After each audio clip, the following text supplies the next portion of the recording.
Giovanni's breathing changed at 3:42 in the morning. I knew before the monitor started beeping, before the numbers on the screen shifted into dangerous territory. 6 months of caring for him had taught me to read the subtle signs, the small catches in his chest, the way his fingers would curl slightly when pain crept past the morphine barrier. I set down my book and moved to his bedside, pressing 2 fingers gently against his wrist.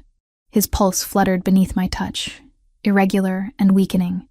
November rain tapped steadily against the windows of the Connecticut mansion, a backdrop I'd grown accustomed to during the long night shifts. "Mr. Santoro," I said softly, leaning closer. "Can you hear me?" His eyelids lifted halfway, those dark eyes that once must have commanded rooms now clouded with medication and exhaustion. He managed a small nod. "I'm going to call your family now. Is that all right?" Another nod. His hand moved slightly on the blanket, and I understood the gesture. I took his weathered hand in both of mine, feeling the papery texture of his skin, the coolness that had been spreading from his extremities for the past week. "They'll be here soon," I promised. The number for his son was programmed into the bedside phone under a simple entry marked N. I'd never met Nicholas Santoro in person, though I'd spoken to him twice in 6 months, both conversations brief and formal.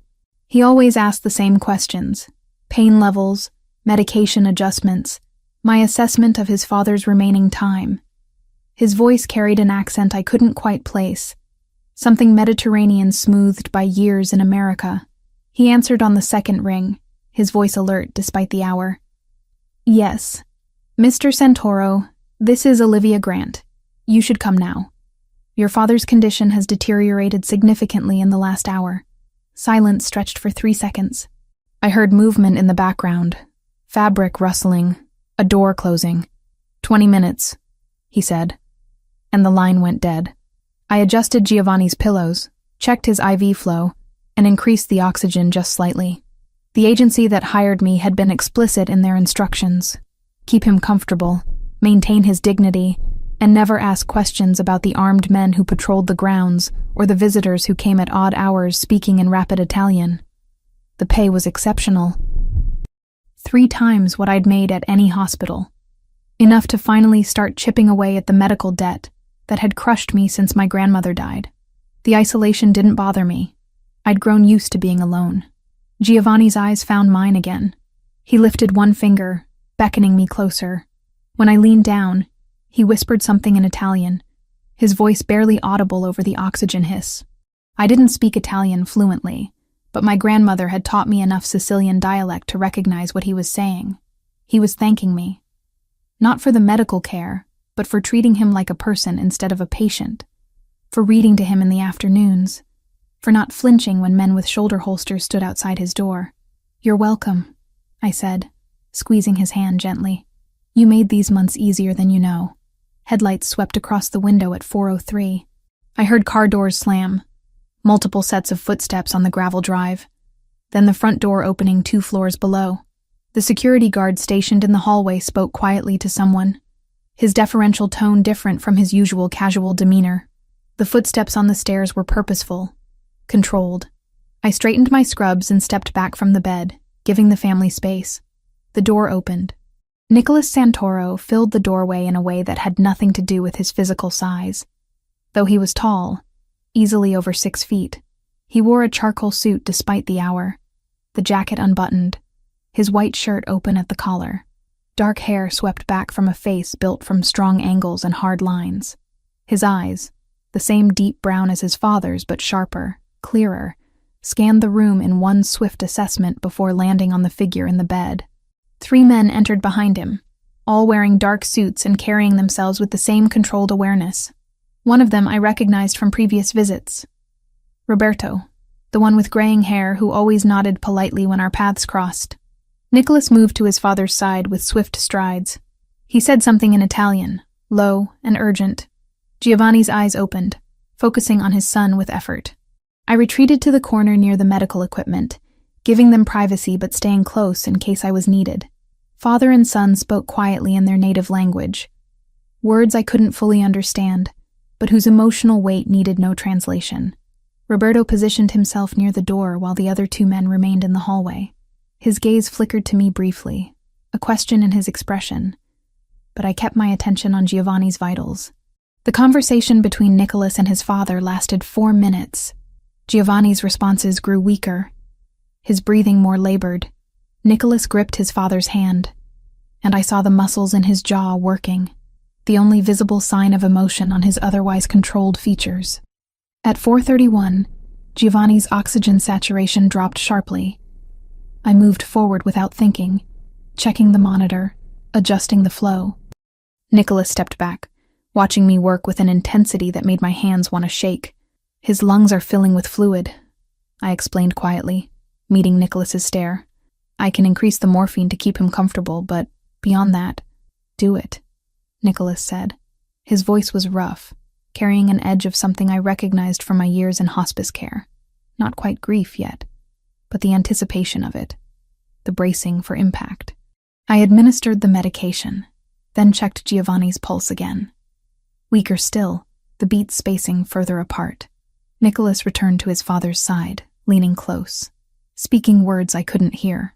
Roberto shifted his weight, his weathered face drawn with genuine sorrow. Giovanni Santoro took his last breath at 4:37 in the morning. The monitors flatlined with a steady tone that cut through the rain sounds. I moved immediately to silence the alarms, then stepped forward to check for a pulse I knew I wouldn't find. "He's gone," I said softly, though they already knew. Nicholas remained perfectly still, his hand still holding his father's, his eyes fixed on the older man's face. The silence stretched, broken only by the rain and the quiet sounds of Roberto crossing himself. I'd been present for many deaths in my career. I'd learned to recognize the different ways people processed loss. Nicholas Santoro's grief was locked behind walls of iron control, visible only in the slight tremor of his hand before he steadied it, the single slow breath he took before releasing his father's fingers. Then he stood, straightened his jacket, and became someone else entirely. The transformation took seconds. The sun disappeared, replaced by whoever Nicholas Santoro was to the men who worked for him, to the world outside this room. But I'd seen the crack in the armor. I'd witnessed the moment before the walls went back up. I moved through the familiar routine of post-mortem care, closing Giovanni's eyes, arranging his hands, straightening the blankets. As I leaned over him, words rose unbidden from deep in my memory. A prayer my grandmother had taught me in the Sicilian dialect she'd brought from her village near Palermo. The prayer for the dead, ancient and specific, asking for eternal light and rest for the departed soul. I whispered the words without thinking, my voice low, the cadence automatic after years of hearing my grandmother speak it over relatives, neighbors, anyone from the old country who passed. When I finished and looked up, Nicholas was staring at me with an expression I couldn't decipher. Not quite shock, but something close. Recognition, maybe, or confusion. "Where did you learn that?" His voice cut across the space between us, sharp enough to make me flinch. Learn what? That prayer. Those exact words. That dialect.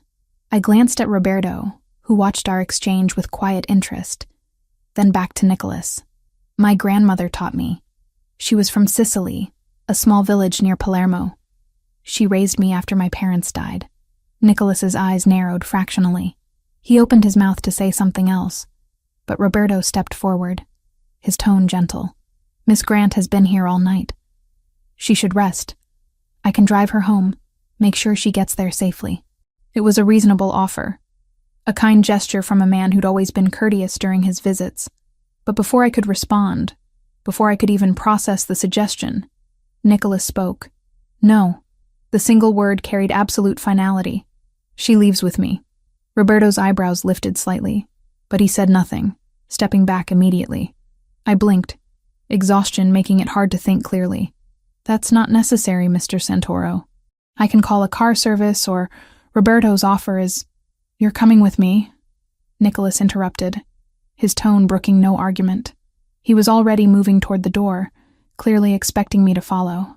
I looked at Giovanni one last time, at the peaceful expression that death had brought to his features, then gathered my bag and jacket.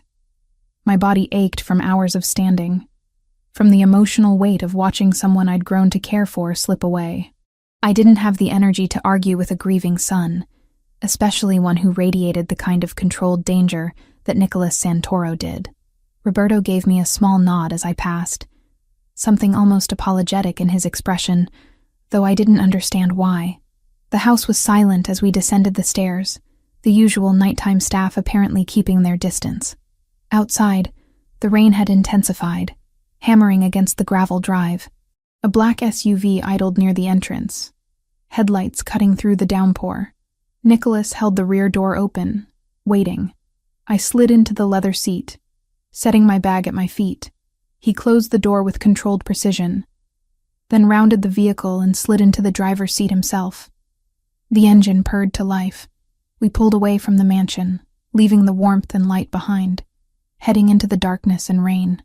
Nicholas drove in complete silence, his hands steady on the wheel, his profile illuminated periodically by passing streetlights.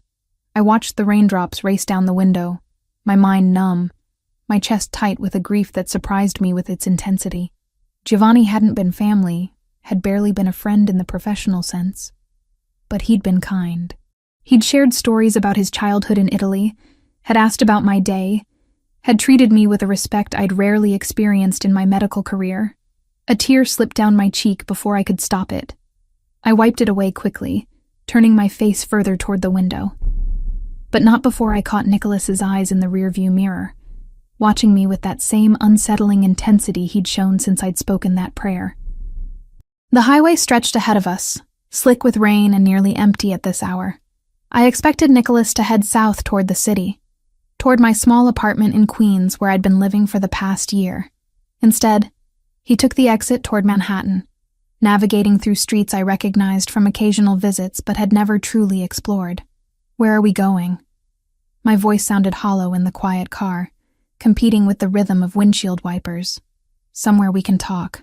Not an answer, but clearly the only one I'd receive.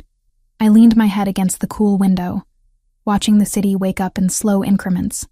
Delivery trucks rumbled past. Early morning workers trudged toward subway entrances. The sky was shifting from black to gray, though true sunrise was still an hour away. We pulled up to a restaurant in Little Italy, its facade dark, a closed sign hanging in the window. The name above the door read Lucia's in elegant script. Nicholas parked directly in front, ignoring the no parking signs, and killed the engine. Come inside. He was out of the car before I could protest, standing in the rain without seeming to notice it. I grabbed my jacket and followed, my sneakers splashing through puddles as I hurried toward the awning where he held open a heavy wooden door. The restaurant interior was beautiful even in darkness. White tablecloths covered small tables arranged with careful spacing.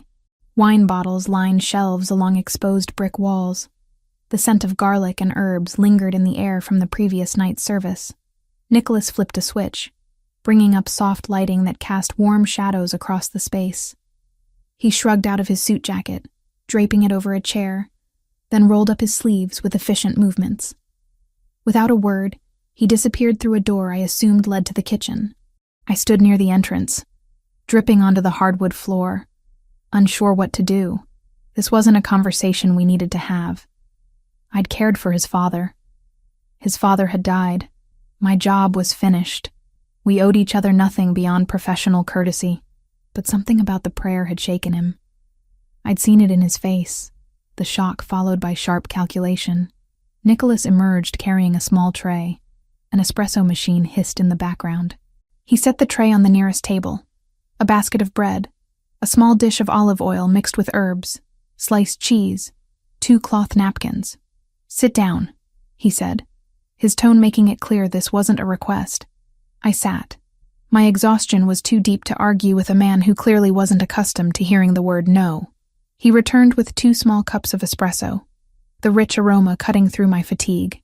He placed one in front of me, then settled into the chair across the table, his dark eyes fixed on my face.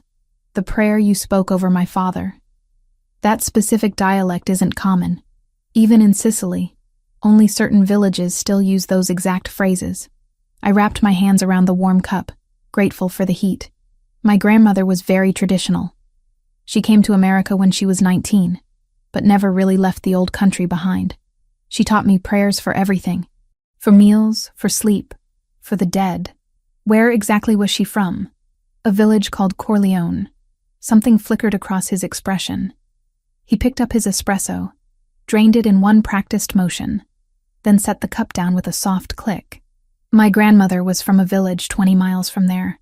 I spent summers in Sicily as a child, before— He paused, jaw tightening. Before my father brought me into the family business. The weight behind those words was unmistakable. I tore off a piece of bread, dipping it in the olive oil to give my hands something to do. "I'm sorry for your loss," I said quietly. "Your father was a good man. At least, he was kind to me. He liked you. He told me you treated him with dignity, that you never looked at him with pity or fear." Why would I fear him? He was a dying man who wanted company. Nicholas leaned back in his chair, studying me with unnerving intensity. "You really don't know who we are, do you? I know you're wealthy. I know you have significant security. I assumed you were involved in something that required discretion.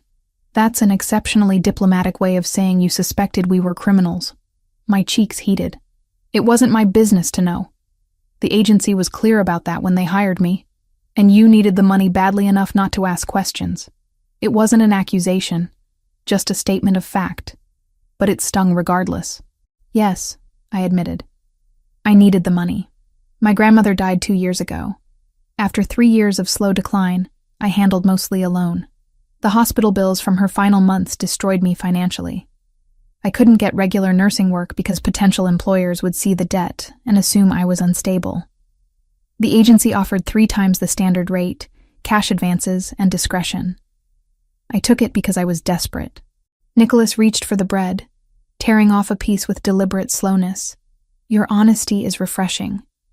Most people in your position would try to pretend nobility, claim they took the job out of compassion for an elderly patient. I did have compassion for your father, but I also needed to eat and pay rent. Both things can be true." A ghost of something that might have been respect crossed his face. He ate the bread, then poured olive oil onto his own plate.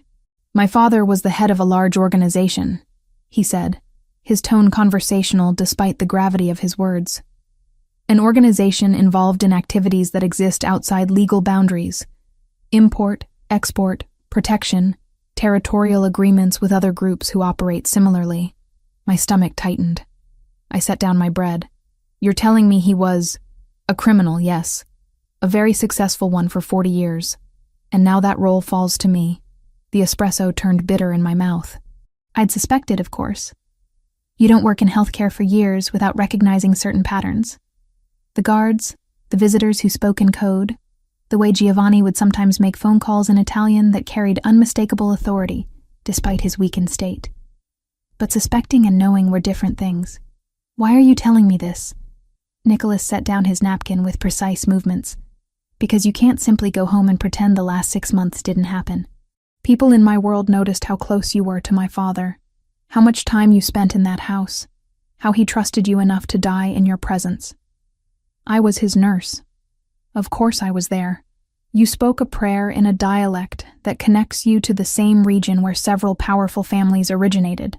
You have access to a house where sensitive conversations took place. You're exactly the kind of person rival organizations look for when they want information." Cold fear trickled down my spine. "I don't know anything. I never listened to his phone calls. I never looked at documents. I did my job and nothing else. I believe you." He leaned forward, forearms resting on the table. "But the Russians who've been pushing into our territory won't care about the truth. They'll see an opportunity. A woman with access, with potential knowledge, who can be pressured or bought or threatened. Then I'll disappear. I'll move to another city, change my name if I have to. That won't be fast enough. They already know who you are." My hands started trembling. I pressed them flat against the table to hide it. "What are you suggesting?" "Protection. Temporary. Until after the funeral. Until the power transition stabilizes, and you're no longer an interesting target. My men will watch your apartment, escort you if you need to go anywhere. 2 weeks, maybe 3. "No." The word came out sharper than intended. "I appreciate the concern, but I'm not getting more involved in this. I'll take my chances. It's not a chance you'll win. It's still my choice to make." Nicholas's expression hardened. He pulled out his phone, typed something rapidly, then set it face up on the table between us. On the screen was a photo of my apartment building, the entrance clearly visible, along with a timestamp from 15 minutes ago. My men are already positioned, he said quietly. Not to trap you, but because I gave the order before I left the house tonight. Before you even understood what you were walking into. Anger flared hot in my chest, burning through the exhaustion and fear. You had no right. I had every right. You stepped into my world the moment you accepted that job. You sat with my father through his final moments. You prayed over him in words my own mother used to say. That creates an obligation. An obligation for you, maybe, not for me. I stood abruptly, my chair scraping against the floor. I did my job with professionalism and compassion. Your father's death doesn't make me your responsibility or your prisoner. I never said prisoner. Then what would you call posting guards at my home without my permission? Deciding what risks I'm allowed to take with my own life? Nicholas rose as well, his height forcing me to tilt my head back to maintain eye contact. I'd call it keeping you alive long enough to understand the danger you're in. Maybe I'd rather take my chances than owe anything to a criminal organization. The words hung between us, harsh and unretractable. I expected anger, threats, some demonstration of the power he clearly wielded. Instead, Nicholas simply watched me with an expression I couldn't read. My father told me you were stubborn, he said finally. He found it amusing. Said you reminded him of my grandmother, who once threw a pot at a man twice her size for disrespecting her kitchen. Despite everything, the image made my lips twitch toward a smile.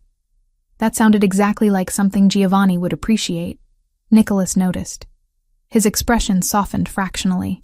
I'm not trying to control you, Miss Grant. I'm trying to prevent you from becoming collateral damage in situations you don't understand. There's a difference, is there? Because from where I'm standing it feels remarkably similar. He exhaled slowly, running a hand through his dark hair. For the first time since entering the restaurant, he looked tired. Actually tired. Not just physically, but emotionally worn down by grief. He couldn't afford to show and responsibilities he hadn't asked for, but would carry anyway. I watched my father die tonight, he said quietly. I'm now in charge of 300 people who depend on me for their livelihoods, their safety, their futures. I have rivals circling like sharks who smell blood in the water. I have internal challenges to my authority that will emerge before his body is cold. And I have a young woman who treated my father with more genuine kindness than most of his own family, who I will not let become a casualty because she's too proud to accept help. The raw honesty in his voice caught me off guard. This wasn't the controlled, dangerous man who'd commanded the room at his father's bedside. This was someone carrying impossible weight, making hard decisions, trying to protect what remained of his world while it threatened to collapse around him. I sank back into my chair, sudden exhaustion making my legs weak. I don't want to be part of this, I whispered. I know, but you already are. The apartment on the Upper East Side was nicer than anywhere I'd ever lived. Floor-to-ceiling windows overlooked a tree-lined street. The furniture was modern but comfortable, all clean lines and neutral tones. A fully stocked kitchen, a bedroom with sheets that probably cost more than my monthly rent, a bathroom with heated floors. It felt like a very expensive cage. 3 days passed in a strange suspension of reality. I had my phone, my laptop, access to television and books. But when I tried the front door on the first morning, a polite man in a dark suit materialized from somewhere down the hallway. Miss Grant, please let us know if you need anything. We're here to help. Help. That was the word they all used. The 2 men stationed in the building lobby, the one who appeared whenever I approached the door, even the woman who delivered meals twice daily, setting covered plates on the kitchen counter with a professional smile. Nicholas arrived each afternoon around 4. He never called ahead, never knocked. He used a key I hadn't known existed, entering like he owned the place, which I supposed he did. The first visit lasted 10 minutes. He asked if I needed anything, informed me that his father's funeral would be in 2 days, and left before I could formulate a response beyond basic courtesy. The second visit was longer. He brought a laptop, showing me security footage from outside my apartment building. 3 different angles of a dark sedan parked across the street, windows tinted, Plates that came back as stolen when his people ran them. "Russians," he said, his tone flat. "Watching to see if you return." My stomach twisted. "How do you know they're Russian?" "Because I know the car, the crew, and the man giving orders. His name is Dmitry Volkov. He works for an organization that's been trying to expand into territory my father controlled for 30 years.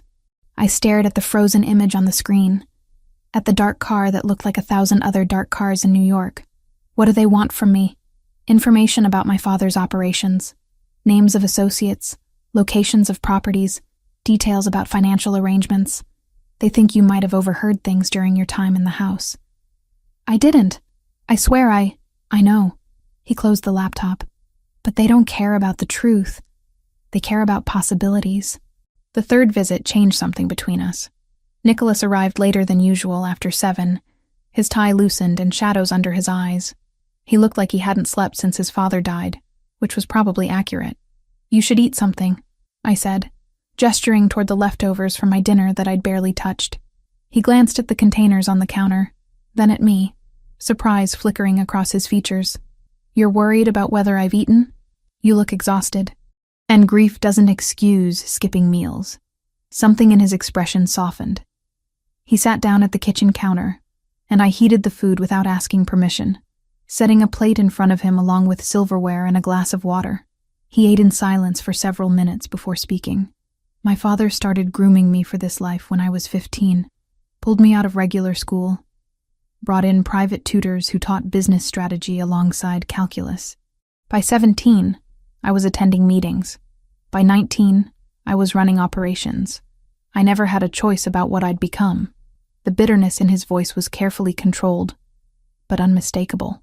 "Did you want a choice?" I asked quietly. "I don't know. I was too young to understand what I was giving up." He set down his fork. "What about you? Your file says you attended nursing school but never finished your degree." "Why?" "My grandmother got sick. Dementia first, then a stroke that left her partially paralyzed. She'd raised me after my parents died. I couldn't put her in a facility where she'd be terrified and alone. So I withdrew from school, became a certified nursing assistant, and took care of her myself. For how long? 3 years. Until she died owing $70,000 to hospitals and specialists and home care equipment companies. She'd been gone 2 years now. But the debt and the exhaustion still sat in my chest like a weight. Nicholas was quiet for a moment. "That's why you took the job with my father. Not just for money, but for that specific debt." "Yes." The collections calls never stopped. My credit was destroyed. Regular nursing positions wouldn't hire me because they thought I was a financial risk. Your agency offered cash, discretion, and enough money to actually make a difference. I would have taken almost any job at that point. "Almost any?" I met his gaze. "I still had lines I wouldn't cross. Your father needed medical care, not anything illegal or harmful. That made it acceptable." "Acceptable." He repeated the word like he was testing its weight. "Most people in your situation would use stronger justifications. Call it noble sacrifice or family duty. It was duty. It was also the only option I had that didn't involve watching my grandmother suffer in a state facility while I finished school. Both things are true." His expression shifted into something that might have been respect. "You don't lie to yourself." "I can't afford to. Lies are expensive." We talked for another hour after that, the conversation drifting from heavy subjects to neutral territory. He asked about my grandmother's village in Sicily. I asked about his childhood summers in Italy. The distance between us felt less absolute, less defined by categories like captor and captive, criminal and civilian.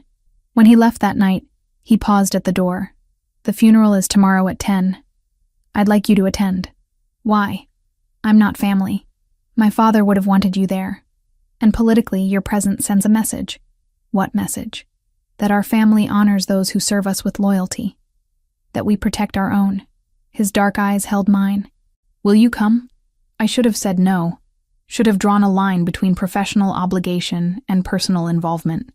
But Giovanni had been kind to me, had treated me with dignity, had made me laugh with stories about his youth, even when pain made it hard to breathe. "Yes, I'll be there." The church was in the Bronx. an old Catholic building with worn stone steps and stained glass windows that filtered morning light into colored patterns across wooden pews. People filled every seat, spilled into the side aisles, stood packed in the vestibule. I recognized some faces from visits to the Connecticut house. Others were strangers in expensive suits and designer dresses. I sat in the third row, wearing a simple black dress that had appeared in the apartment closet that morning along with modest heels and a dark coat. Everything fit perfectly, which meant Nicholas had somehow obtained my sizes. The thought should have disturbed me more than it did. The service was traditional, conducted half in English and half in Italian, by a priest who clearly knew the family well. He spoke about Giovanni's devotion to his late wife, his love for his son, his generosity to the community, carefully worded praise that acknowledged the man without mentioning the methods he'd used to acquire his wealth and influence. Nicholas sat in the front row, his posture rigid, his face a mask of control. Roberto sat beside him, along with several other men I recognized from that first night. The family resemblance was clear in some of them. The dark hair and strong features passed down through generations, but there was a coldness to them that unsettled me. Mechanical hugs, dry eyes, conversations conducted in whispers that seemed more about business than grief. Even Nicholas's mother, a thin woman with silver hair and expensive jewelry, looked more irritated than sorrowful. Only Nicholas seemed genuinely affected, though he hid it behind layers of careful composure. When the service ended, people filed past the open casket for final goodbyes. I waited until most of the crowd had moved through, then approached with several others. Giovanni looked peaceful in death, wearing a dark suit, his weathered hands folded across his chest. I made the sign of the cross, a gesture my grandmother had insisted upon even though we rarely attended church. Then, without planning to, I whispered the same prayer I'd spoken in his room 3 nights ago. The old Sicilian words felt right, felt necessary. Several elderly women near the casket turned to look at me, their expressions shifting from curiosity to approval. One of them, tiny and dressed entirely in black, nodded at me with what looked like respect. The burial was private, family only, which meant I returned to the apartment while Nicholas dealt with whatever ceremonies followed. But at 3 p.m, a car arrived to take me to the reception at the Connecticut mansion. The house looked different in daylight, less isolated and more imposing. Cars lined the long driveway. Catering staff moved through rooms carrying trays. People clustered in groups, their conversations low but animated. I stayed near the edges, accepting a glass of wine I didn't drink and trying to remain invisible. But Nicholas found me within 15 minutes, materializing at my elbow with the same unsettling awareness he always displayed. "You came. You asked me to. I'm glad." He glanced around the room, his jaw tight. "This is the part I hate, the performance. Everyone pretending to care while calculating how his death benefits them. Not everyone is pretending. Some of those people at the church looked genuinely sad. The ones who knew him as a person, yes. But most of this crowd," he gestured vaguely at the well-dressed gathering, "they're here for appearances, to show respect to the new leadership, to assess whether I'm strong enough to hold what my father built." Before I could respond, a man lurched toward us, drink sloshing in his glass. He was younger than Nicholas, maybe late 20s, with the same dark hair but softer features. Family resemblance marked him as a cousin or nephew. "Nicky," his voice carried across the room, too loud, slurred at the edges. "There you are with your little nurse. Tell me, did she take good care of Uncle Giovanni? Did she make his last days comfortable?" Nicholas's expression went cold. "Go drink some water, Paolo. I'm just asking questions." Paolo's eyes swept over me with obvious assessment. "She's pretty, real pretty. Makes me wonder if the old man hired her for more than just medical skills." The insult landed like a slap. My face flushed hot with humiliation and anger. Nicholas moved so fast I barely registered it. One moment he was beside me. The next he had Paolo by the collar, slamming him against the nearest wall. A crystal glass fell from Paolo's hand, shattering against the hardwood floor. "You will apologize to Miss Grant immediately." Nicholas's voice was deadly quiet, carrying more menace than any shout. And then you will leave my house and not return until you understand how to show basic respect. Paolo's bravado evaporated. I didn't mean... I was just... now. I'm sorry, miss. I spoke out of turn. Too much to drink. Nicholas released him with a sharp shove. Paolo stumbled toward the door, nearly colliding with Roberto, who had appeared with 2 other men. They escorted him out without another word. The room had gone silent. Every eye was on Nicholas, watching, judging, measuring his response to disrespect at his father's funeral. He'd just made a public statement about my position in his world, whether I wanted that statement made or not. Nicholas turned back to me, his expression controlled again, though tension radiated from every line of his body. I apologize for my cousin's behavior. You didn't need to do that. Yes, I did. His tone left no room for argument. In this world, disrespect spreads like disease if you don't cut it out immediately. The reception continued, but I felt every glance, every whispered conversation that included looks in my direction. I'd been marked, tagged as someone under Nicholas Santoro's protection, someone he'd physically defend in front of his entire organization. The implications terrified me. I slipped away as soon as politely possible, retreating to a bathroom on the 2nd floor. My hands shook as I gripped the marble sink, staring at my reflection in the gilt-edged mirror. Who was this woman wearing borrowed black, standing in a mansion full of criminals, protected by a man who broke glasses and threatened family members on her behalf? I didn't recognize her. When I emerged 10 minutes later, steadier but not calm, Roberto was waiting in the hallway. Miss Grant, the car is ready to take you back to the city whenever you're prepared to leave. Thank you. I'd like to go now, please. He escorted me through less crowded passages, avoiding the main gathering. As we reached the side entrance, he spoke quietly. Nicholas means well. His methods are harsh, but his intentions toward you are protective, not possessive. There's a difference, though it might not feel like it right now. How long have you worked for this family? 23 years. I watched Nicholas grow from an angry teenager into the man he is today. He's never lost control like he did with Paolo over anything personal, only business. That should tell you something. I hesitated, then asked, "And Paolo?" Roberto's expression didn't change. He's alive. He was sent away before he could make the mistake of repeating himself. He won't be back in New York for a long time. Something in my chest loosened. Not relief exactly, but the end of an unanswered question. It did, but I wasn't sure I wanted to hear what it was saying. The apartment felt too quiet after the chaos of the reception. I changed into comfortable clothes, made tea I didn't drink, and tried to read a book that couldn't hold my attention.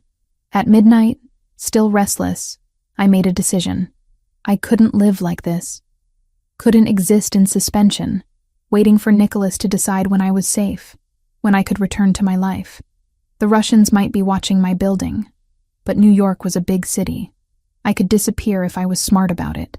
Find a new apartment under a different name, pick up cash work that didn't require official documentation, start over somewhere Nicholas Santoro's protection couldn't reach. Nicholas wasn't wrong about the Russians. They would look for me.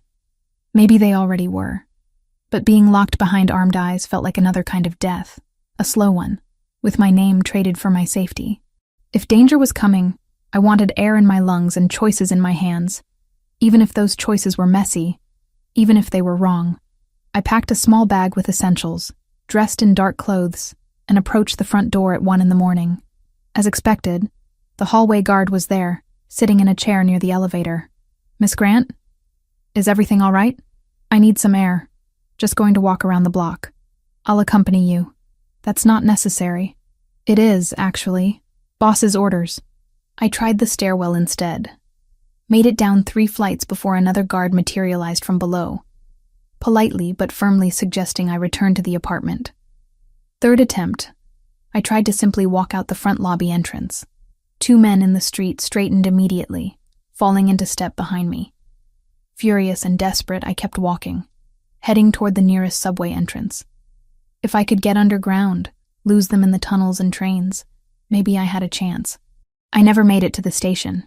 A familiar black SUV pulled up beside me, window rolling down to reveal Nicholas in the back seat, his expression thunderous. "Get in the car, Olivia. No, get in the car, or I'll have my men carry you. Your choice, but either way, we're having this conversation. The guards had closed in, not threatening but present. People on the street were starting to notice. I climbed into the SUV, slamming the door with more force than necessary. Nicholas told the driver to circle the block, then turned to face me, anger barely contained beneath his controlled exterior. What the hell did you think you were doing? Leaving. The word exploded out of me. 3 days of controlled frustration finally breaking free. I was trying to leave this gilded prison you've trapped me in without asking my permission. Trapped you? Nicholas leaned forward, his voice dangerously low. I put guards on your building to keep you alive. I gave you a safe place to stay until the immediate threat passes. How exactly is that trapping you? You made every decision without consulting me. You didn't ask if I wanted protection. You didn't ask if I wanted to attend the funeral. You didn't ask if I was comfortable living in a stranger's apartment with armed men controlling my every movement. You just decided, and I'm supposed to be grateful. The SUV turned a corner, city lights streaking past the tinted windows. Nicholas's jaw worked. The muscle ticking in that way I'd learned meant he was controlling his temper. You're right, he said finally, the admission clearly costing him. I should have explained the situation more clearly before making arrangements. Explained what situation? That some Russians might be interested in me? That's not enough reason to control my entire life. It's not just interest, Olivia. He pulled out his phone, swiping through screens before turning it toward me. This is surveillance footage from yesterday. The same Russian crew that was watching your building followed one of my father's former business associates to a restaurant in Queens. They grabbed him off the street, took him somewhere for 3 hours, then dumped him back in front of his house with 2 broken hands and a message carved into his back. The image on screen showed a middle-aged man being helped into an ambulance, his shirt torn and bloody. What did the message say? My voice came out smaller than intended. Talk or bleed. They're systematically going after anyone who had regular contact with my father in his final months. Accountants, lawyers, drivers, household staff, looking for information about offshore accounts, property holdings, political connections, anything they can use to undermine my position or steal what my father built. Ice spread through my chest. I don't know anything about those things. I know that. You know that. But Dmitry Volkov doesn't care about truth. He cares about pressure points. You spent 6 months alone with my father. In his mind, that's 6 months of potential conversations, overheard phone calls, documents you might have seen while cleaning his room. You're a valuable target whether you actually know anything or not. The SUV circled the block again. I pressed my palms against my thighs to stop them from shaking. So what am I supposed to do? Hide in that apartment forever? Wait until you decide I'm safe to return to my life? No. That's not sustainable for either of us. Nicholas pocketed his phone, his expression shifting from anger to something more calculating. I have a proposal, a way to legitimize your position and provide real protection. I'm listening. Work for me, officially, as a medical consultant for the organization. I stared at him. You want me to work for the Mafia. I want you to provide medical services that we currently handle through less reliable channels. Emergency treatment for injuries that can't go to hospitals. Health assessments of potential business partners. Verification that pharmaceutical shipments are authentic. Nothing that would directly violate your professional ethics. Nothing direct, I repeated. Just adjacent to illegal activities. Yes, he didn't flinch from the accusation. But it would give you legitimate reason to be connected to the family. You'd be on payroll, with documentation, with a clear professional role. Not a target, not a loose end, but an employee under formal protection. And the payment? $60,000 over 6 months. Enough to clear your grandmother's medical debts and have money left over to restart your life however you choose. The number hit me like a physical blow. $60,000. Freedom from the collections calls, the damaged credit, the weight that had crushed me for 2 years. But at what cost? What kind of injuries are we talking about? I asked carefully. Gunshot wounds? Stab wounds? Sometimes. Also broken bones from accidents, complications from chronic conditions in men who can't risk being documented at hospitals, medication management for people with legitimate prescriptions they can't fill under their own names. You're asking me to become an underground doctor for criminals. I'm asking you to provide health care to people who need it in circumstances that protect both them and you. The alternative is, you go back to your apartment, hope the Russians lose interest, and pray that Dmitri doesn't decide you're worth the risk of grabbing off the street. The car turned onto a quieter street, parking along a darkened block. Nicholas gave the driver a subtle signal, and the man stepped out, giving us privacy. I need time to think, I said. You have 24 hours. After that, I need to know if you're with us, or if I need to make other arrangements for your safety. Other arrangements meaning what? Relocation, new identity, witness protection-style disappearance to somewhere the Russians won't find you. It's more extreme, more permanent, but it's an option if you can't accept working for the family. And my stomach twisted. Disappear completely? Leave behind everything, even the small life I'd managed to build? Or accept Nicholas's offer and step fully into a world I'd been desperately trying to avoid? Can I go back to the apartment now? Yes. But Olivia? He waited until I met his eyes. Don't try to run again. If you need to leave, tell me. I'll make sure you get out safely. But vanishing in the middle of the night when people are actively hunting you is suicide, not escape. I nodded once, throat too tight for words, and reached for the door handle. Nicholas's hand caught my wrist gently, stopping me. For what it's worth, I don't want to control you. I want to protect you. There's a difference, even if it doesn't feel like it right now. Is there? Because from where I'm sitting, both options end with you making decisions about my life. One keeps you alive. The other respects your autonomy. I'm trying to find a balance between them, but I won't apologize for prioritizing survival. He released my wrist, and I stepped out into the cool night air. The driver reappeared, opening the lobby door with professional courtesy. I rode the elevator up in silence, let myself into the too nice apartment, and collapsed onto the couch. 24 hours to decide whether to work for a criminal organization or disappear into witness protection obscurity. Neither option resembled the quiet, normal life I'd been trying to rebuild after my grandmother's death. I pulled out the laptop they'd provided, opening a browser with shaking fingers.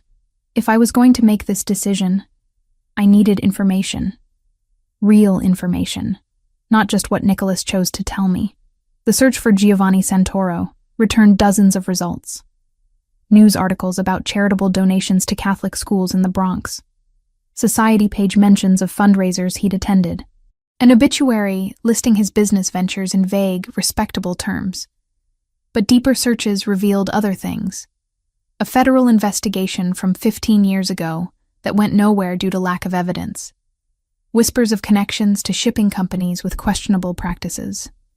A pattern of businesses that thrived under his ownership and withered when competitors tried to move into the same territory. I searched for Nicholas next. Fewer results, more carefully controlled. Business school graduation. Board positions at several import-export companies. A single photo from a charity gala showing him in a tuxedo, unsmiling, standing beside an older couple identified as major donors. Then I found something unexpected.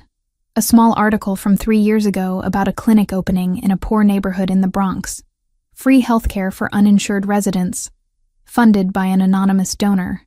But the comment section included thanks directed at Mr. I. Santoro, and the family that never forgets where they came from. I clicked through to the clinic's basic website. Services offered: primary care, dental work, prescription assistance, mental health counseling. All free or sliding scale based on income.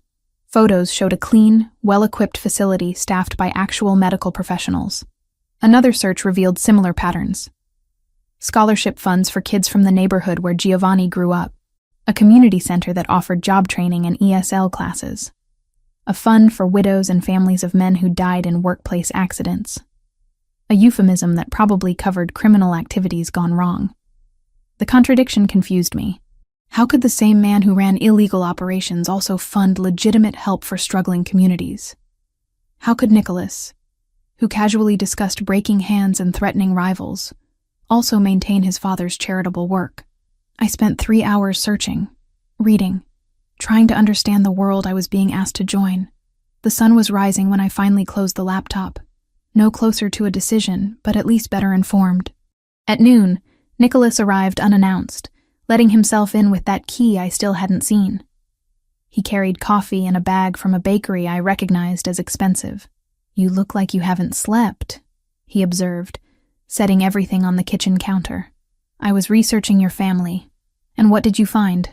Contradictions, violence and charity, control and community support. I don't understand how both things can be true." Nicholas poured coffee into 2 mugs, sliding one toward me. "They're true because the world isn't simple. My father hurt people who threatened what he built. He also remembered what it was like to be poor, to watch his mother work 3 jobs to keep food on the table. Both things shaped how he operated. And you? Do you see the world the same way? I see the world as it is, not as I wish it could be. I inherited an organization built on violence and loyalty and mutual benefit. I can't transform it into something respectable overnight, even if I wanted to. But I can choose how I wield that power, who I protect, what lines I won't cross." I sipped the coffee, buying time to organize my thoughts. "If I agree to work for you, I need conditions." "I'm listening." "I want autonomy to refuse specific assignments that cross ethical lines I'm not willing to blur. I won't torture information out of people. I won't help dispose of bodies. I won't participate in anything that makes me complicit in killing." "Agreed." The quick acceptance surprised me. "Just like that? I need a medical professional, not an enforcer. Those boundaries work for both of us. I want it in writing. A contract that specifies my role and my right to refuse work. Roberto can draw something up this afternoon." I set down my coffee mug, studying Nicholas's face for signs of deception or manipulation, but his expression remained open, almost respectful. "Why does this matter so much to you?" I asked. "You could find another doctor willing to work under these conditions. Someone already comfortable in this world. Why push so hard to keep me involved?" Nicholas was quiet for a long moment, his dark eyes holding mine with uncomfortable intensity. "Because you prayed over my father in a language that connected him to his childhood. Because you cried genuine tears when he died. Because in a room full of people performing grief, you were the only one who actually felt it." He paused. "And because you're right that I make too many decisions without consultation. Having someone who challenges that, who demands autonomy, might keep me from becoming the kind of leader I don't want to be." The honesty in his voice caught me off guard. This wasn't manipulation or strategy. This was something raw, more human. "I'll do it," I heard myself say. "For 6 months. Then we renegotiate or I walk away clean." "Agreed." He extended his hand across the counter. I shook it, his grip firm and warm, sealing an agreement that would change everything. "Roberto will be here at 3 with paperwork," Nicholas said. "Once you sign, you're officially under family protection. That means you can move freely again, return to your apartment if you want, though I'd recommend staying here until after the contract is finalized." "Why?" "Because officially employed is different from officially protected. The paperwork makes it real in ways that matter to the Russians. They won't touch anyone actively working for the family without risking full-scale war." The apartment door opened without warning, admitting Roberto himself, apparently summoned by some signal I hadn't noticed. He nodded politely. "Miss Grant, I understand congratulations are in order for your new position. News travels fast. In this family, information is currency. Nicholas, we have the situation in Queens contained. The accountant is cooperating fully now that he understands our position." They spoke in careful euphemisms, but I understood the implication. Someone else had been pressured, threatened, possibly hurt, and I was now part of the organization that did such things. What had I just agreed to? 2 months into my new role, I'd stopped flinching when men arrived bleeding. The medical office Nicholas had set up occupied the 2nd floor of a property in Queens, above what appeared to be a legitimate shipping warehouse. Clean white walls, proper examination table, locked cabinets stocked with supplies I didn't ask how he'd obtained. Everything I needed to do the job, nothing extra to draw attention. My first patient had been a soldier named Anthony with a knife wound across his ribs. Shallow, but infected. He'd sat on the table making jokes while I cleaned and sutured, acting like getting stabbed was as mundane as a paper cut. The second was a man in his 50s with poorly managed diabetes who couldn't risk having his name in hospital systems. I'd spent 3 hours teaching him proper insulin administration and adjusting his medication schedule. The work was strange, ethically complicated, but not as dark as I'd feared. Most of what I treated were consequences of dangerous work, rather than active violence. Broken fingers from warehouse accidents, chronic pain in aging men whose bodies had endured decades of physical labor, infections that needed antibiotics but not emergency rooms. Nicholas appeared more often than strictly necessary. He'd arrive during appointments, claiming he needed to review security protocols or check inventory in the warehouse below. But he'd linger, watching me work with an intensity that had nothing to do with professional oversight. Last week, I'd sutured a deep laceration on a young soldier's forearm, while Nicholas held a flashlight steady, compensating for the exam light that had burned out that morning. Our hands had brushed twice as I worked, small accidental contacts that sent electricity up my arm. 3 nights ago, an emergency had kept me working until dawn. When I'd finally finished, exhausted and wired on adrenaline, I'd found Nicholas in the small break room brewing espresso at 3 a.m. We'd sat together drinking coffee while he told me about a deal gone wrong in Boston, and I'd told him about the time my grandmother had accidentally set her kitchen on fire trying to deep fry Zeppelis. The boundaries between professional and personal had been blurring for weeks. I'd stopped trying to reinforce them. Today's appointment was different. Roberto had called ahead, his tone careful, explaining that Nicholas needed me to evaluate a business associate before finalizing a major agreement. The man's name was Vincent Mancini, 72 years old, and the deal involved territorial rights worth several $1 million. "Mr. Santoro wants your medical assessment," Roberto had said. "Nothing invasive, just your professional opinion on whether Mr. Mancini is healthy enough to honor long-term commitments." Vincent Mancini arrived at 2 p.m, accompanied by his wife and 2 bodyguards. He was tall despite his age, with thick white hair and the kind of posture that suggested military background. His wife, Marie, was 20 years younger, blonde and expensively maintained, with jewelry that caught the light every time she moved.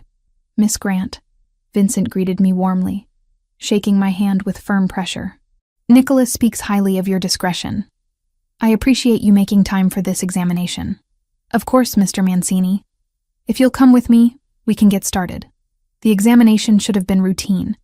Blood pressure, heart rate, basic neurological checks, review of current medications. But something felt wrong within the first 10 minutes. Vincent's hands trembled slightly when extended. Not the tremor of age, but something more concerning. His skin had a grayish undertone beneath his tan. When I checked his eyes, faint discoloration around the whites suggested liver stress. "Mr. Mancini, have you been experiencing any digestive issues lately? Nausea, stomach pain, changes in appetite?" "Some stomach trouble," he admitted. "My doctor said it's probably stress. The business has been demanding." "Any hair loss? Unusual fatigue?" "Now that you mention it, yes. But I'm 72. These things happen." I continued the examination, my concern growing with each finding. Muscle weakness in his legs. Slight confusion when I asked him to repeat a sequence of numbers. A faint metallic smell on his breath that most people wouldn't notice, but my training flagged immediately. "I'd like to run some blood work," I said carefully, "just to rule out a few possibilities." Marie spoke up from her chair near the door. "Is that really necessary? Vincent sees his regular doctor every 3 months." "I'm sure he does. But Mr. Santoro asked for my assessment, and I'd rather be thorough." Vincent waved his hand dismissively. "Do whatever tests you need, Miss Grant. I want this deal with Nicholas to go smoothly, and if a clean bill of health helps, I'm happy to cooperate."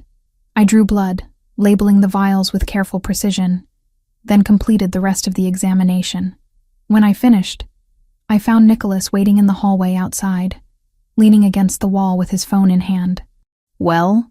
he asked. "I need to run tests. I'll have preliminary results by tonight." His eyes sharpened. "That's not a routine answer. It's the honest one. Give me 6 hours." The blood work confirmed my suspicion.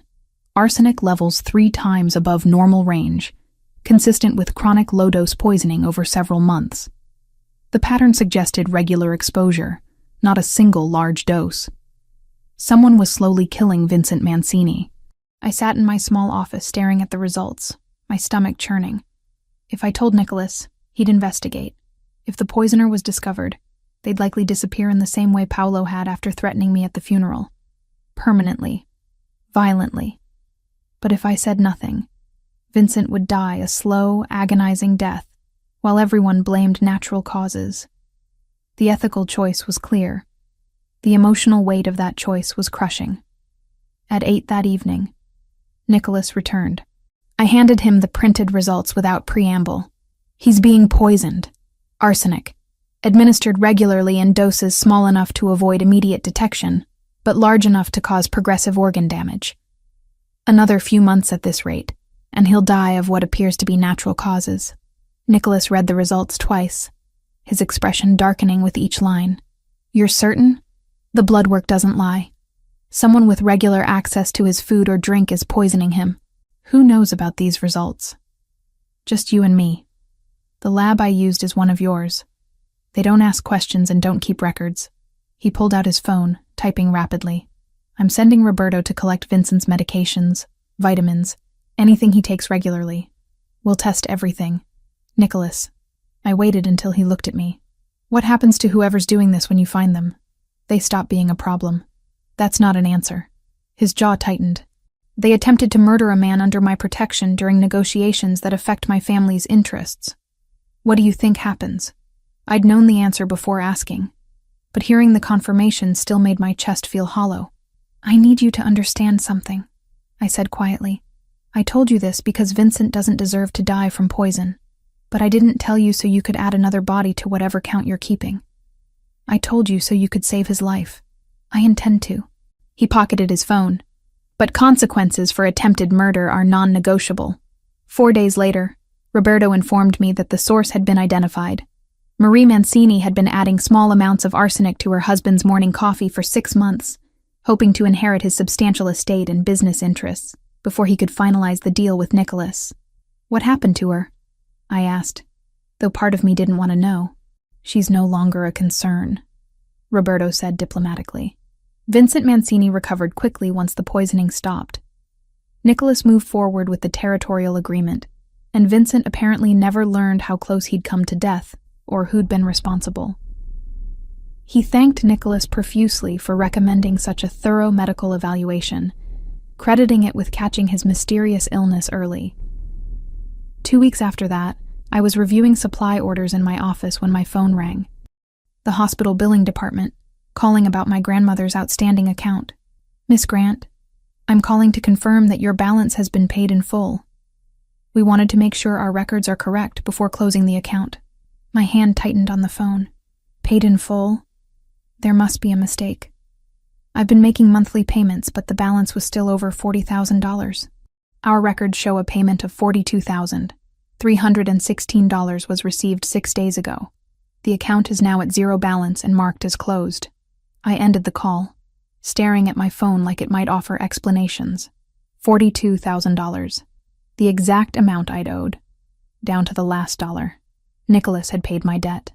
After I'd specifically told him during our first real conversation that this was my burden to carry, my responsibility to handle, he'd eliminated it without asking permission. I found him in the warehouse below, reviewing shipping manifests with 3 of his men. He looked up when I entered, reading my expression immediately. Gentlemen, give us the room. They filed out without question. The warehouse felt cavernous in the sudden silence. High ceilings and concrete floors amplifying every small sound. You paid my grandmother's medical bills, I said. Yes, without asking me. Without telling me. Yes. He set down the clipboard he'd been holding. You proved yourself valuable to the organization. You made a difficult ethical choice that saved an ally's life. I rewarded that loyalty by taking away the one thing I was working to accomplish on my own, by removing an obstacle so you could focus on building a future instead of paying for the past. The logic was sound. The gesture was generous. So why did I feel simultaneously grateful and angry? I don't understand you, I admitted, exhaustion seeping into my voice. You operate in a world of violence and control. But then you do things like this. You fund clinics for poor neighborhoods while running criminal operations. You threaten to break people who cross you, then you protect a woman you barely know. Which version is real? Nicholas moved closer, stopping just within arm's reach. All of it is real. I'm not one thing, Olivia. I'm the son who watched his father build an empire on loyalty and fear. I'm the leader who inherited that empire and all its contradictions. I'm the man who spent his entire adult life making impossible choices about who deserves protection and who deserves punishment. That's a politician's answer. I want the truth. His dark eyes held mine, something vulnerable flickering beneath the usual control. The truth is that I'm tired of being alone at the top. Every decision I make affects hundreds of people. Every weakness I show becomes leverage for rivals. Every personal connection becomes a target. I've learned to trust no one completely, to keep everyone at a distance. And me? You're different. You challenge my decisions. You set boundaries. You cry at funerals and pray over dying men and refuse to be intimidated even when you probably should be. He paused, his voice dropping lower. You make me remember that I'm human, not just a position to be filled. The confession stripped away pretense, leaving something raw and honest between us. I'd spent 2 months trying to maintain professional distance, reminding myself that Nicholas Santoro was dangerous, that his world wasn't mine, that attraction meant complication I couldn't afford. But standing in the empty warehouse with afternoon light filtering through high windows, I couldn't deny what I'd been feeling. The way my pulse jumped when he entered a room, the warmth that spread through my chest when he remembered details I'd mentioned weeks ago. The safety I felt despite logic screaming that a mafia boss shouldn't make anyone feel safe. You paid my debts to remove my primary motivation for staying, I said slowly, working through the implications. Either you're confident I'll stay anyway, or you're giving me the freedom to leave without financial pressure. Both. I want you to stay because you choose to, not because you're trapped by circumstances. That's a risk. What if I take the money and walk away? Then I'll know I read you wrong, and I'll let you go. The honesty in his answer decided something for me. I closed the distance between us, looking up into his face, seeing past the controlled exterior to the loneliness he'd just admitted, the weight of leadership he carried alone. I'm not leaving, I said. Not yet. Maybe not for a while. Relief flashed across his features, quickly masked, but unmistakable. His hand lifted, hovering near my face before he seemed to think better of it and lowered it again. You should know that staying close to me gets more dangerous, not less. Enemies see you as leverage. Allies see you as a weakness to exploit. The protection I offer comes with targets on your back. I know. I'm choosing it anyway. Why? Because you see me as more than a debt to be cleared or a problem to be solved. Because you trusted me to make hard choices and respected the boundaries I set. Because somewhere in the past 2 months, you stopped being the dangerous man who commandeered my life and became someone I actually want to know. I didn't say any of that. Instead, I answered with equal honesty. Because you're the first person in years who's made me feel like I matter for something beyond what I can provide. Not as a nurse for hire, not as a granddaughter fulfilling duty, but as someone whose choices and opinions actually carry weight. Nicholas studied my face, and for the first time since I'd met him, he smiled. Not the controlled expression he wore during business negotiations, but something genuine and unguarded that transformed his entire face. We're both terrible at this, he said. At what? Letting people in. Trusting. Building something that isn't transactional. And then I guess we'll figure it out together. His hand found mine, fingers threading through in a gesture that felt more intimate than it should. The warehouse around us, the criminal empire, the ethical compromises, all of it faded into background noise. For the first time since my grandmother died, I felt like I was building towards something instead of just surviving. The call came at 11 at night while I was inventory checking in the Queen's office. Nicholas on the line, his voice clipped and urgent. How fast can you get to the warehouse? We have a man down. Femoral bleed. Can't risk a hospital. My stomach dropped. Femoral artery meant minutes, not hours. I'm already here. Bring him up. 3 minutes. I heard tires screaming outside before the timer on my phone hit 2 minutes. Car doors slamming, shouted instructions, then the thunder of boots on the stairs. They carried him between them. A man in his 30s with dark hair matted with sweat. His legs soaked red from mid-thigh down. "Table now!" I snapped, already pulling on gloves, grabbing supplies. "Someone tell me what happened." "Ambush in Brooklyn," Roberto said, helping lift the injured man onto my examination table. "Russians grabbed him off the street 6 hours ago. We got him back, but he took a bullet during extraction. 6 hours. Too long for this kind of wound." The man's skin was gray, his breathing shallow. I cut away his pants, exposing the injury. Entry wound high on the inner thigh, the placement making my chest tighten with dread. If the bullet had nicked the femoral artery, he'd have bled out already. But if it was just close, pressing against it. "His name's Anthony," Nicholas said from somewhere behind me. "He's 28. He has a wife and a daughter." I didn't have time to process why Nicholas was giving me that information. My hands moved on autopilot, assessing, calculating. The bullet was still inside. I could feel the hard mass when I palpated carefully. Removing it here, without proper imaging or surgical equipment, was insane. Leaving it was a death sentence. "I need better light. Someone hold a flashlight steady. Don't move no matter what you see." Nicholas stepped forward immediately, taking the industrial flashlight Roberto handed him. Our eyes met briefly. His dark with worry, mine focused and clinical. "This is going to be rough," I warned Anthony, though he was barely conscious. "I don't have proper anesthesia, just local numbing and something for the pain that won't knock you completely out." "Do it," Anthony managed, his voice weak. I administered what I had, waited 30 seconds I couldn't afford, then made my incision. Blood welled immediately. I'd been right. The bullet was lodged against the artery, a millimeter from catastrophe. One wrong move and he'd bleed out on my table. My hand stayed steady even as my heart raced. I'd done emergency surgery during my clinical rotations, but never like this. Never with mob soldiers watching. Never with a man's life literally in my fingertips. "Olivia." Nicholas's voice cut through my concentration. "Tell me what you need." Silence. "And keep that light exactly where it is." He didn't speak again. None of them did. The only sounds were Anthony's labored breathing, the clink of instruments, and my own controlled exhales as I worked. 40 minutes.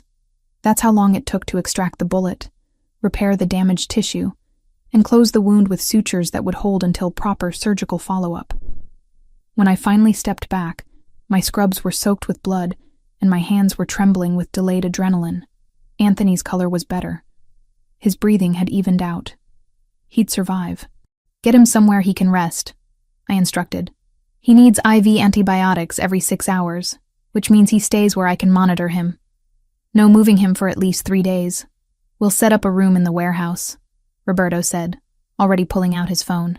"Whatever you need, Miss Grant." The soldiers who'd been watching from the doorway looked at me differently now.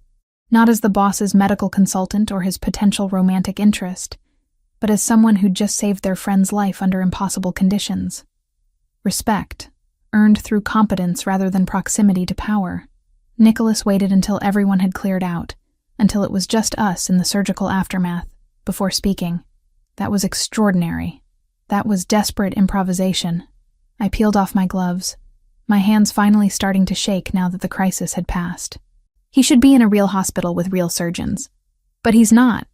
He's alive because of you." I turned to find Nicholas watching me with an intensity that had nothing to do with the medical emergency. Something had shifted in how he looked at me, though I couldn't name exactly what. "I need to clean up," I said, suddenly aware of how I must look, covered in Anthony's blood, exhausted and wired. "Olivia," I stopped. "Thank you for what you did tonight. For every choice that brought you to this moment, where you could save one of my men."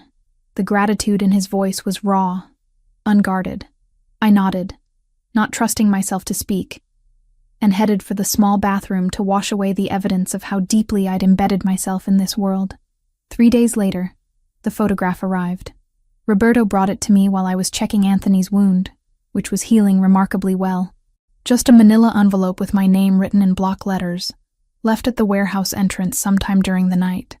Inside was a single photo. Me, walking into the Queen's building, my medical bag over my shoulder, the timestamp showing it had been taken 72 hours ago. On the back, written in the same block letters, "We know where she works." My blood turned cold. Nicholas was in the warehouse within 20 minutes of Roberto's call. He looked at the photo once, his jaw tightening into a hard line, then made 3 phone calls in rapid Italian. When he finished, his attention turned to me. "Pack whatever you need from here.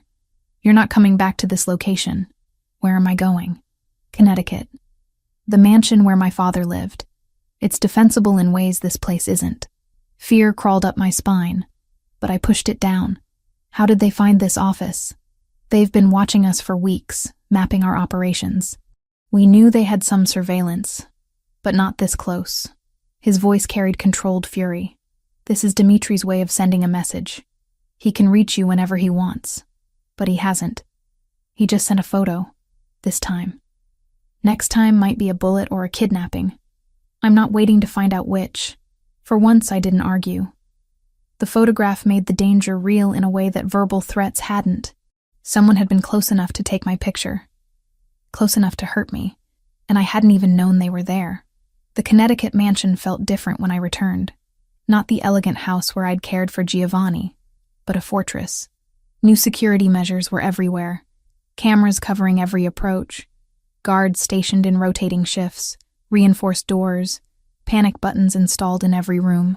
Nicholas moved me into a guest suite on the 2nd floor, 3 doors down from what I now understood was his own bedroom. The proximity felt deliberate, protective rather than presumptuous. "You'll stay here until we neutralize the Russian threat," he explained, showing me where supplies were kept, how the security system worked. "My men will be present at all times. If anything feels wrong, you hit the panic button and they respond in seconds." "How long will this take?" "Weeks. Maybe a month. Dimitri won't back down easily, but he'll make a mistake eventually. They always do." Days blurred into a strange domestic rhythm. Nicholas was present more than I'd expected, working from the mansion's office instead of his usual locations. We'd cross paths in the kitchen at odd hours, both unable to sleep. He'd make coffee while I'd sit at the counter pretending to read. We'd talk about nothing important until the sky started lightening, then retreat to our separate spaces. Meals became shared events. Not formal dinners, but casual encounters where we'd both happen to be hungry at the same time. He cooked sometimes. Simple Italian dishes his grandmother had taught him.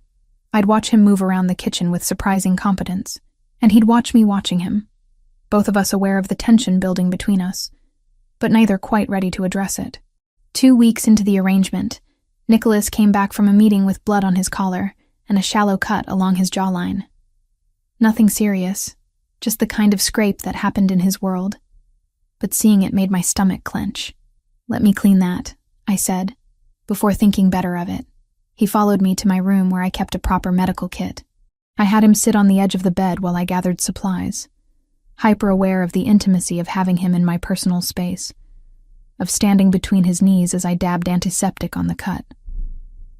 "What happened?" I asked quietly. "Disagreement during negotiations. The other party thought physical intimidation would strengthen his position. He was incorrect." My hand trembled slightly as I applied butterfly closures to hold the edges together. Nicholas noticed, his hand coming up to steady my wrist gently. "I'm fine, Olivia. I know, it's just..." I couldn't finish the sentence. Just that seeing him hurt made me realize how much I cared, how deeply I'd let him into spaces I'd sworn to keep locked after my grandmother died. His thumb traced small circles on the inside of my wrist, and I forgot how to breathe properly. "This thing between us," he said, his voice low. "It's not just me feeling it, is it?" I should have lied. Should have maintained professional distance. Should have remembered all the reasons why falling for a mafia boss was catastrophically stupid. "No," I whispered. "It's not just you." The storm hit that night, thunder rolling across Connecticut like artillery fire.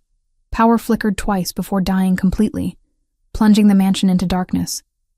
Emergency generators kicked in for essential systems, but most of the house remained black. I was making my way downstairs by phone flashlight when I nearly collided with Nicholas in the hallway. "You okay?" he asked, steadying me with hands on my shoulders. "Fine. Just wanted to check the generators. They're working. The outage is external. Should be fixed by morning." He didn't remove his hands. "Come with me. I have candles in the office." His office was warmer than the rest of the house, a fire already burning in the fireplace that I hadn't known existed. Candles provided pools of golden light, making the space feel intimate rather than merely dark. We settled into chairs near the fire, and for a while, neither of us spoke. The storm raged outside, rain hammering windows, wind howling around corners. Inside felt safe, separate from the chaos. "I've been thinking about that first night," Nicholas said eventually. "When I saw you pray over my father, I knew then that you were different. That you'd complicate everything." "Complicate how?" "By making me care about something other than maintaining power. By giving me a reason to want different things than what I've spent my life building." My heart hammered against my ribs. "What do you want?" He turned to face me fully, firelight casting shadows across his strong features. "Honestly, I want you. I've wanted you since you challenged me in that restaurant, since you set boundaries and demanded respect, since you saved Anthony's life with hands that wouldn't stop shaking afterward. I want you in ways that terrify me because wanting anything that much is weakness in my world." I couldn't breathe, couldn't think past the roaring in my ears. "But you deserve honesty," he continued. "Being with me means accepting that I'll always have enemies, that threats will exist, that violence follows me like a shadow. You've seen glimpses of that life, but living in it permanently is different. Harder. More isolating." "I know." My voice came out steadier than I felt. "I've been watching you for months now. I've seen the decisions you make, the weight you carry, the people who depend on you. I'm not naive about what your world requires. Then you also know that if we cross this line, everything changes. You stop being my employee, or my responsibility. You become something more valuable and therefore more vulnerable. I understand." He leaned forward, elbows on his knees, his face serious in the flickering light. "I need you to be certain, Olivia, because I can't be casual about you. It's all or nothing for me. If we do this, you're mine, and I protect what's mine with everything I have." The possessiveness in his words should have worried me. Instead, it sent heat through my body, settling low in my stomach. "I feel more alive in these last months than I have in years," I admitted. "Despite the danger, despite the ethical compromises, despite knowing I should walk away, you make me feel like I matter for who I am, not just what I can provide. That's worth the risk." Nicholas stood, crossing the small distance between us. He offered his hand, and when I took it, he pulled me up gently, bringing us close enough that I had to tilt my head back to meet his eyes. "Tell me to stop," he said, his voice rough. "Tell me you need more time, and I'll give it to you." Instead of answering, I closed the final inches between us, lifting onto my toes to press my mouth against his. The kiss started gentle, almost tentative, but quickly escalated into something urgent and consuming. His hands framed my face, then slid into my hair. I gripped his shirt, feeling his heart pounding beneath my palms. Months of tension and restraint finally broke free, leaving us breathless and desperate. When we finally pulled apart, Nicholas rested his forehead against mine, both of us breathing hard. "This changes everything," he said. "I know." I meant what I said. "You're mine now." That's not a phrase I use lightly. "I know that too." He kissed me again, slower this time, more thorough. When his hands started to drift lower, when I felt myself leaning into his touch, he stopped abruptly, stepping back with visible effort. "Not like this," he said, voice strained. "Not in a blackout where you might wonder afterward if it was just adrenaline or fear or gratitude. It's not, I know. But I need you to be completely certain. Tomorrow, in daylight, when the storm has passed and you've had time to think clearly, if you still want this, we'll talk about what it means."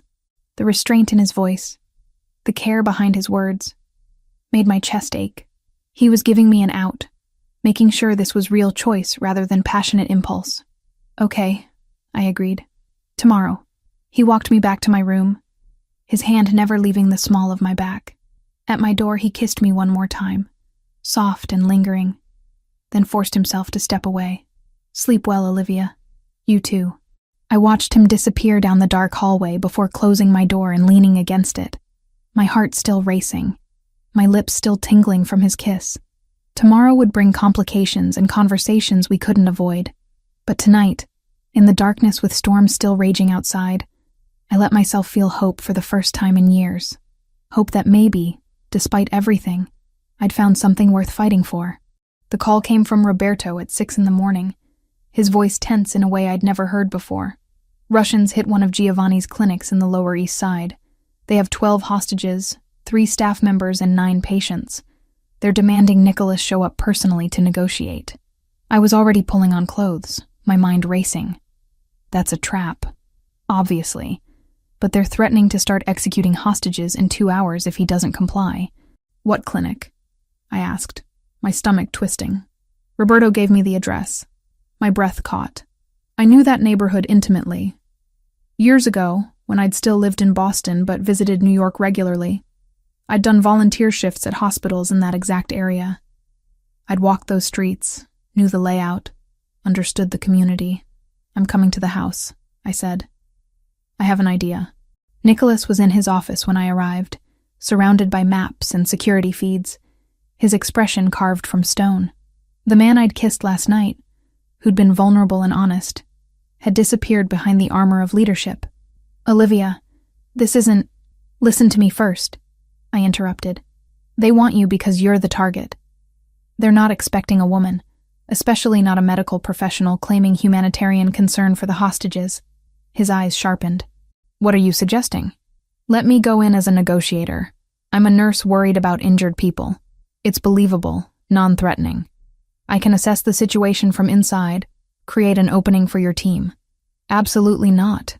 His voice was flat, final. I'm not sending you into a hostage situation with armed Russians who already threatened you once. You're not sending me. I'm volunteering. There's a difference. Roberto spoke up from near the door. She has a point, boss. Dimitri's crew won't see a woman as a threat. They'll underestimate her, which gives us advantage. No. Nicholas stood, his full height and authority filling the room. Find another option. But I was already moving toward the door, toward the gear room where I'd seen tactical equipment stored. There isn't time for another option. Those people have 90 minutes before Russians start killing them to prove a point. I found what I needed. A bulletproof vest, thin enough to hide under clothing. Nicholas appeared behind me as I was strapping it on over my shirt. Olivia, please. His voice had lost its commanding edge, replaced by something rawer. Don't do this. I can't. He stopped, jaw working. I just found you. I can't lose you to Dimitri's games. I turned to face him, placing my hands on his chest. You won't lose me, but I can't stand by knowing I might help save innocent people. That clinic exists because your father wanted to give back to the community. Let me honor that. His hands covered mine, gripping tightly. If anything happens to you, it won't. I'll be careful. And you'll have shooters positioned, right? You'll get me out if things go wrong. Roberto cleared his throat. We can have eyes on every entrance within 30 minutes. The building is old, lots of access points for entry teams. Nicholas stared at me for a long moment, conflict visible in every line of his face. Finally, he exhaled sharply. Fine. But you wear the vest, you carry a panic button, and the second anything feels wrong, you signal us, and we come in hard. No heroics, no unnecessary risks. Agreed. 20 minutes later, I was dressed in clean scrubs with a white medical coat over the bulletproof vest, my hair pulled back professionally. I carried a medical bag Roberto had packed with actual supplies plus tracking devices and a microphone so Nicholas's team could hear everything happening inside.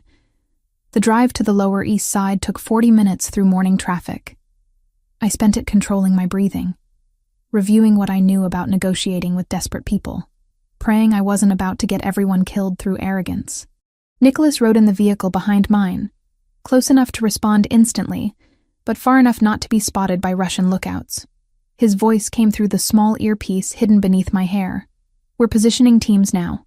You have shooters on 3 surrounding buildings and entry teams ready at 4 access points. You're not alone in there. I know. My voice was steadier than I felt. The clinic was a modest 2-story building wedged between a bodega and a laundromat. Bulletproof glass on the windows, security bars that wouldn't stop professionals, but deterred casual break-ins. A man with a rifle stood visible behind the front glass, watching the street with obvious tension. I approached slowly, hands visible, medical bag held away from my body. The man's weapon tracked my movement. "I'm a nurse," I called out. I heard there are injured people inside. "I'm here to help, nothing else." The door opened a crack. A different man appeared, younger, nervous energy radiating off him. "Who sent you?" "No one sent me. I volunteer at clinics in this neighborhood. I'm just here to provide medical care." He spoke rapid Russian into a radio, then gestured me inside with his weapon. Slowly. Any wrong move and I shoot. The clinic's waiting room had been trashed. Chairs overturned, magazines scattered, the receptionist's desk shoved against a wall. 12 people sat on the floor against the far wall, hands zip-tied, faces pale with fear. I recognized 2 of the staff members from photos I'd seen in Giovanni's personal files. 3 Russians total. The nervous young one by the door, an older man with a scar across his cheek guarding the hostages, and a third man sitting in the corner clutching his chest, his face gray and sweating. "I'm here to check if anyone needs immediate medical attention," I said calmly, moving toward the hostages. Scarface blocked my path. No one called for a nurse. People with medical training don't wait for calls when lives are at risk. Let me do my job, then I'll leave. In my ear, Nicholas's voice. "Careful. The one in the corner looks like Dimitri's lieutenant, Victor. If he's commanding this operation and he's compromised." I ignored him, focusing on the hostages. A woman in her 60s with a blood-stained sleeve. A young man cradling his wrist at an awkward angle. A pregnant woman whose breathing was too fast, eyes wide with panic. "I need to treat these people," I said firmly. "That woman's bleeding. The pregnant one is having a panic attack. Let me help them and you'll have healthier hostages to negotiate with." Scarface looked uncertain. The nervous young one spoke up. "Victor, she's just a nurse. What harm can she do?" "Victor." The lieutenant. The man clutching his chest like his heart was trying to escape his ribcage. "Your friend doesn't look well," I observed, shifting my attention to Victor. "Chest pain? Shortness of breath? That's cardiac distress. Stress-induced, probably, but it can still kill you if untreated." Victor's eyes narrowed. "I'm fine. You're not. Your color is terrible. You're sweating despite the cool temperature, and you're protecting your left side. Classic heart attack symptoms." I moved slowly toward him. "Let me check your vitals. If you collapse from a coronary event, your whole operation falls apart." Self-interest won over suspicion. Victor nodded sharply. I knelt beside him, pulling out a blood pressure cuff and stethoscope, working with deliberate calm while my heart raced. His blood pressure was dangerously high. His pulse was erratic. Not a full heart attack yet, but close. Very close. "You need medication," I said quietly, for his ears only. "I have nitroglycerin in my bag that will help stabilize you. But cardiac episodes require rest and low stress, neither of which you're getting while running a hostage situation. I can't let them go, not until Santoro comes." Santoro isn't coming. He's not stupid enough to walk into an obvious trap. But he might negotiate if you release the hostages as a show of good faith, especially if I tell him you're having a medical emergency and need safe passage to a hospital. Victor's face twisted with frustration and pain. "If I release them without getting what we came for, I'm dead anyway. Dimitri doesn't forgive failure." In my ear, "Entry teams ready on my signal. Say the word." I ignored Nicholas, focusing on Victor. "What if I can get you something valuable enough to take back to Dimitri? Something that proves this operation wasn't a complete failure." "Like what?" "Information about Santoro's operations. Names of suppliers, locations of warehouses, details about upcoming deals." I lowered my voice further.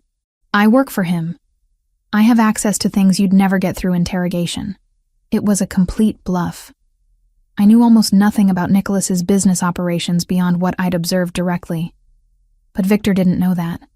His eyes searched my face, calculating, desperate. Why would you betray him? Because I'm a nurse first. I took an oath to preserve life. Right now, I have 12 innocent people at risk, and you having a cardiac event.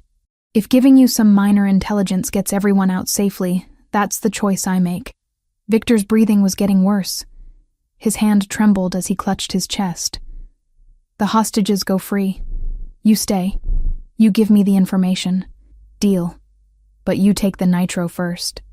Can't share intelligence with a corpse. I administered the medication, watching his color improve fractionally. Then I stood, addressing Scarface. Cut their zip ties. They're being released. Victor. Scarface started. Do it, Victor ground out. We have something better than hostages. We have inside information. The hostages were freed, stumbling toward the exit in shocked disbelief. The pregnant woman was crying. The elderly woman clutched her bleeding arm. They filed out into the street where I knew Nicholas's people would collect them. Now it was just me and 3 armed Russians. Victor struggled to his feet, leaning heavily on the desk. Start talking. First, I need to treat that arm wound properly, and the young man's wrist needs splinting. There are no hostages left. No, but there's you, having a cardiac episode. Consider it humanitarian care while I organize my thoughts about Santoro's operations. I was stalling, buying time for Nicholas's teams to reposition now that hostages were clear.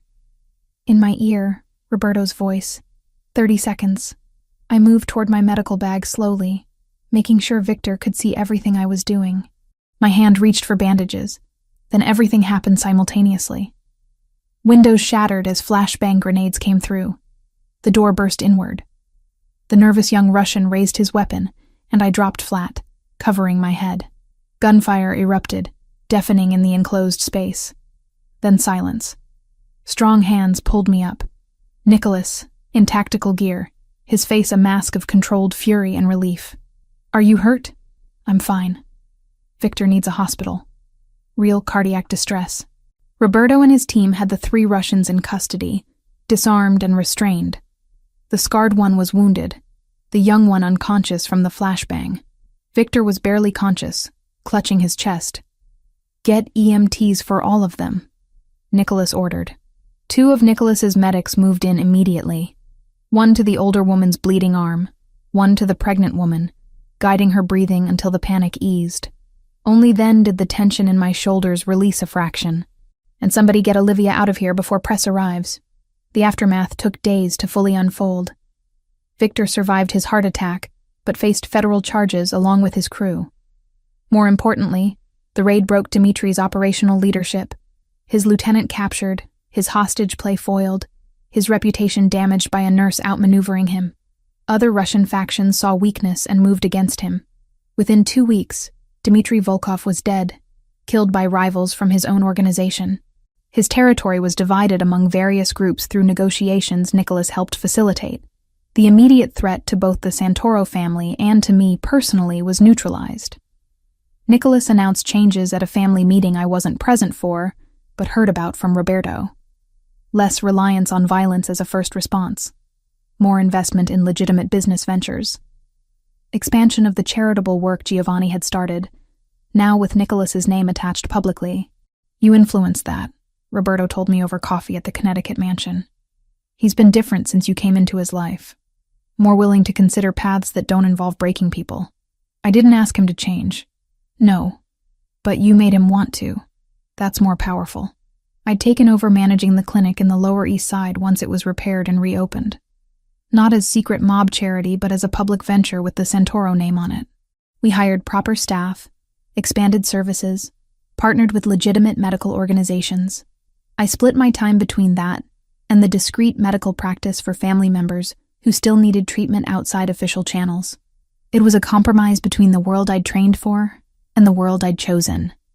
Not perfect, but honest. 3 months after the hostage situation, Nicholas called a private dinner at the Connecticut mansion. Just family, he'd said. Immediate circle only. I dressed carefully in a burgundy dress I'd bought myself, not borrowed or provided. My own choice, my own money, my own statement about who I'd become. The dining room held 20 people. Roberto, several soldiers I'd treated, Nicholas's aunt from the funeral, a few cousins who'd proven loyal. The atmosphere was relaxed, wine flowing, conversations overlapping in English and Italian.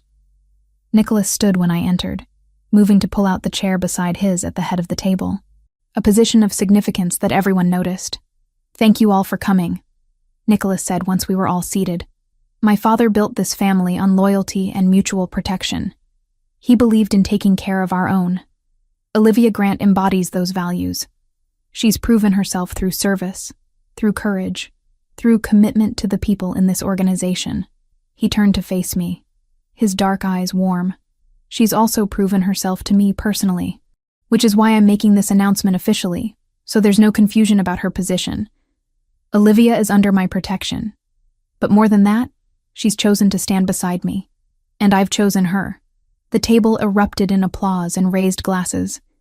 Heat flooded my face, but I didn't look away from Nicholas. Roberto stood, raising his wine glass. I'd like to say I'm surprised, but I'm not. I knew that first night, when the boss insisted she leave with him instead of me, that something had shifted. You don't fight for someone like that unless they matter. To Nicholas and Olivia, may you both find what you're looking for. Everyone drank. The dinner continued with warmth and genuine celebration. People approached to offer congratulations, to share stories, to welcome me officially into the family structure. Late in the evening, when others had dispersed to various rooms, Nicholas found me on the terrace overlooking the grounds. Stars were visible despite the light pollution, cold November air sharp against my skin. "No regrets?" he asked, settling beside me. "About which part? Working for a criminal organization? Falling for its leader? Risking my life in a hostage situation? Any of it." I thought about the question seriously. 6 months ago, I'd been drowning in debt, working a job that isolated me, convinced I'd never build anything meaningful. Now I managed a clinic that actually helped people, had cleared my grandmother's debts, and stood beside a man who'd proven himself worth the complications he brought. "No regrets," I said. "This isn't the life I imagined, but it's the one I chose, and I'm choosing it again every day." Nicholas pulled me closer, his arm around my waist. "Good. Because I'm not letting you go, even if I wanted to leave, even then, though I'd make a much more compelling argument for staying." I laughed, leaning into his warmth. Behind us, through the windows, I could see Roberto and the others, my strange new family continuing their celebration. In front of us stretched the Connecticut landscape, dark and peaceful. Somewhere in the city, the clinic I managed bore Giovanni's name and continued his legacy. Somewhere in Queens, my medical office treated people who needed help without judgment. Somewhere in this complicated world, I'd found a place that felt like home, not despite the danger and moral complexity, but somehow because of it, because Nicholas had seen me as more than a debt to clear or a problem to solve, because I'd proven myself through choices that mattered, because we'd both decided that building something together was worth the risks. "I love you," Nicholas said quietly. Not a question, just a statement of fact. "I know," I replied, equally quiet. "I love you too." We stood there in the cold November night, the Mafia Boss and the nurse who'd stumbled into his world through compassion and stayed through choice. It wasn't a fairy tale ending. There would be more threats, more ethical compromises, more nights spent worrying about consequences. But we'd face them together. And somehow, that made all the difference.